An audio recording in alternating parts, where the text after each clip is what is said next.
Hi, മോനും അപ്പനും blogs ഇന്ന് യാത്ര കോഴിക്കോട്ടിലേക്കാണ്. എല്ലാ ചങ്കുകൾക്കും കയറി വരാം. ഞങ്ങൾ തലേ ദിവസം രാത്രിയാണ് യാത്ര തുടർന്നത് കോഴിക്കോട്ടിലേക്ക്. അന്ന് ഞങ്ങൾ താമസിച്ചു. പിറ്റേ ദിവസം തന്നെ കോഴിക്കോട് തിരക്കേറിയ മിഠായി തെരുവിലേക്ക് പഴയ ഹൽവ, കോഴിക്കോട് ഹൽവ വാങ്ങിക്കാനായി മിഠായി തെരുവിലെ ഹൽവ കടയിൽ കയറി ഹൽവ വാങ്ങി. ഉടൻ തന്നെ പുറത്തിറങ്ങി മറ്റ് കടകളിൽ, ഷോപ്പുകളിൽ കയറുവാനായി ഇറങ്ങി. തിരക്കേറിയ ആ റോഡിലൂടെയായിരുന്നു യാത്ര. ധാരാളം ചെറുകിട കച്ചവടക്കാരെ കാണാമായിരുന്നു. ഷോപ്പിൽ നിന്ന് ജീവനക്കാർ നമ്മളെ അകത്തേക്ക് വിളിക്കുന്ന ഒരു രംഗം കൂടി നമ്മൾ കണ്ടു. നല്ല തിരക്കുള്ള ഒരു സമയത്തായിരുന്നു മിഠായി തെരുവിൽ പോയത്. നല്ല ചൂടും ഉണ്ടായിരുന്നു. എന്തായാലും മിഠായി തെരുവിൻ്റെ മുൻവശത്തായി ഞങ്ങൾ പോയി.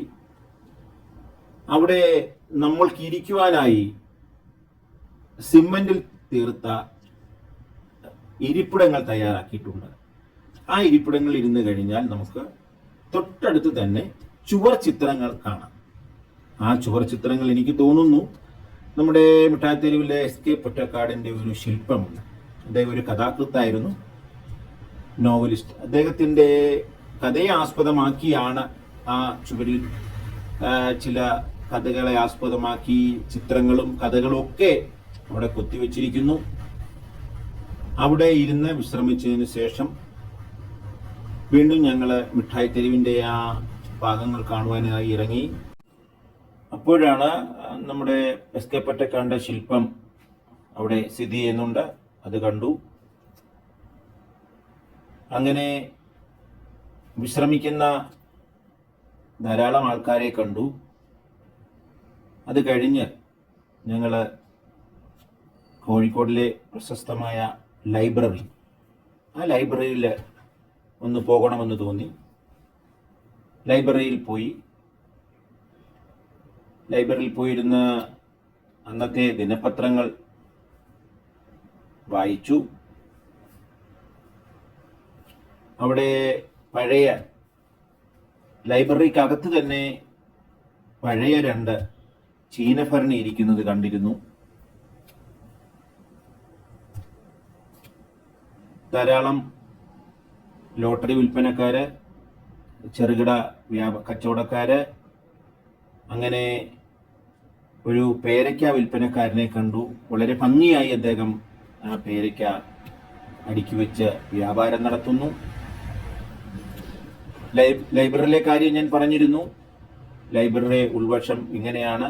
അത് ആ ചീനഭരണി, ലൈബ്രറിയിലെ ഭരണി പഴക്കമുള്ള ചീനഭരണിയാണ്. അങ്ങനെ അത് കഴിഞ്ഞ് ഞങ്ങൾ ഇറങ്ങിയത് നേരെ മാനാഞ്ചിറ മൈതാനത്തിൽ പോയി. മൈതാനത്തിലിരുന്നു. മൈതാനത്തിലെ കാഴ്ചകൾ കണ്ടു. റോഡിലെ തിരക്കുകൾ എല്ലാം കണ്ടു. വളരെ നയന മനോഹരമായ ദൃശ്യങ്ങളാണ് കോഴിക്കോട് നമുക്ക് ഒരുക്കി വച്ചിരിക്കുന്നത്. അത് ഞങ്ങൾക്ക് നല്ല വിശപ്പുണ്ടായിരുന്നു.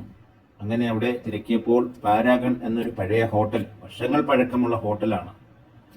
ആ ഹോട്ടലിൽ ഞങ്ങൾ കയറി. കോഴിക്കോടൻ ബിരിയാണി, പേരുകേട്ട ബിരിയാണി കഴിച്ചു. അവിടെ ക്യൂ നിന്നെങ്കിൽ മാത്രമേ നമുക്ക് ഇരിപ്പിടത്തിൽ ഇരുന്ന് കഴിക്കുവാൻ സാധിക്കുകയുള്ളൂ. എന്തായാലും അടിപൊളി ബിരിയാണി കഴിച്ചു ഞങ്ങൾ.